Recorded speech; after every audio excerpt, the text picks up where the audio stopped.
1504년 7월 2일 음력 5월 11일 조선의 대표적인 킹메이커 한명회가 죽은 지 20년 만에 부관 참시를 당했다. 이는 단순히 무덤을 파헤친 것이 아니라 권력의 그림자이자 조선을 뒤에서 움직였던 거인의 역사적 말소행위였다. 부관 참시는 죽은 자의 무덤을 열고 시신의 목을 베어 그 죄를 만천하에 밝히는 형벌로 죽어서도 죄값을 받아야 할 중죄인에게 내려지는 가장 모욕적인 형벌이다. 한명회는 정변과 책략의 대가였다. 1453년 수양대군이 조카 단종을 몰아내고 정권을 잡는 계유정난을 일으켰을 때 한명회는 그 정변의 두뇌였다. 수양은 단종을 폐위시키고 스스로 세조로 즉위했으며 한명회는 그 곁에서 공신이자 왕권의 조율자로 군림했다. 그는 단순한 보좌관이 아니었다. 세조의 통치 이념, 정치 노선, 인사정책, 심지어 외교와 군사 문제까지 깊숙이 개입했다. 예종과 성종 때에도 그는 실권을 놓지 않았다. 특히 딸을 성종에게 시집 보내며 외척으로도 권력을 이어갔다.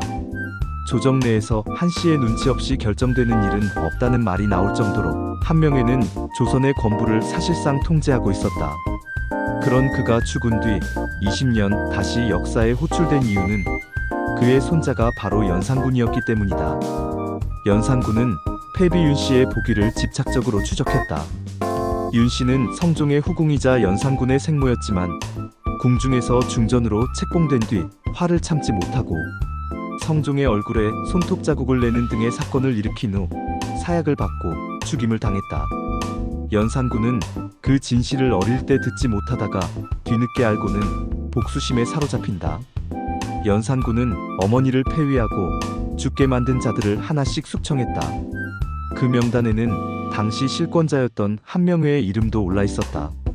한명회는 세조와 성종의 즉위를 도왔고 그 과정에서 많은 정치적 반대자들을 제거했으며 윤씨의 폐비 과정에도 일정 부분 연루되어 있었다. 연산군은 이를 근거로 이미 죽은 외증조부의 무덤을 파헤치게 했다. 결국 시신은 끌려나와 목이 잘렸고 모든 관직과 자귀는 박탈당했다. 한 시대를 지배한 인물의 마지막은 그렇게 땅속에서 단두대에 올랐다. 한명회의 부관 참시는 단지 한 사람의 말소가 아니었다. 그것은 왕권에 맞서 권력을 주물렀던 킹메이커에 대한 무자비한 보복이었고 동시에 왕을 만든 자가 그 왕의 후손에게 폐기되는 역사의 아이러니였다. 역사 속 킹메이커들은 결코 뒷배경에 머무르지 않았다. 그들은 역사의 물줄기를 설계하고 왕자를 준비하며 자신이 고른 인물을 꼭대기에 올려놓았다. 그러나 대부분 그 이후의 삶은 비극이었다. 고구려에서는 신분이 낮았던 을부를 왕위에 올린 국상 창조리가 있었다.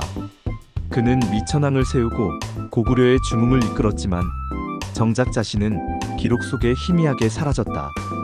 신라에서는 김춘추가 정변과 협상을 통해 왕위에 오를 수 있었는데 그 배경에는 동맹자이자 군사적 지원자였던 김유신이 있었다. 김유신은 충절과 무공의 상징이 되었지만 그의 권력은 말년에는 오히려 부담이 되기도 했다.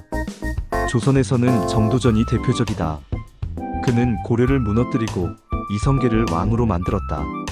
조선의 건국 철학과 제도를 설계한 사실상 건국자였다. 하지만 그가 생각한 조선은 왕이 아닌 문신이 주도하는 나라였고 결국 왕권 강화에 나선 이방원의 칼에 맞아 죽었다. 이방원이 왕이 될 수 있었던 것도 킹메이커 하륜이 있었기에 가능했다. 하륜은 왕자의 난을 이론적으로 정당화하고 유교적 명분으로 이방원의 즉위를 포장했다. 하지만 하륜 역시 시간이 지나며 권력에서 멀어졌고 태종의 독주 앞에 침묵할 수밖에 없었다. 조선 후기에는 정조의 즉위를 도운 홍궁영이 있었다. 정조는 사도세자의 아들로 정적들에게 둘러싸인 위태로운 왕세자였고 홍궁영은 그를 위해 칼을 들고 궁궐을 뒤흔들었다. 정조가 왕이 된 뒤 잠시 권력의 정점에 섰지만 곧 의심을 사고 추방당했다. 현대 정치에서는 김종필이 대표적이다. 그는 박정희의 516 쿠데타를 설계한 장본인이며 유신체제와 박정희 정권의 숨은 실세였다. 이후 김영삼, 김대중 정권 탄생에도 실질적인 영향력을 행사하며 삼김시대를 만든 실력자였다. 그러나 그 역시 대통령이 되지는 못했고 마지막까지 권력의 문턱에서 멈췄다. 킹메이커의 운명은 한결같다. 왕을 만들었지만 왕이 되지 못했다. 그리고 대부분 자신이 만든 왕조에 의해 잊히거나 제거되었다. 한명회의 시신이 칼에 베인 그날은 조선의 한 시대가 무덤 속으로 사라지는 상징이자 권력을 만든 자가 권력에 의해 지워지는 비극적 전환점이었다.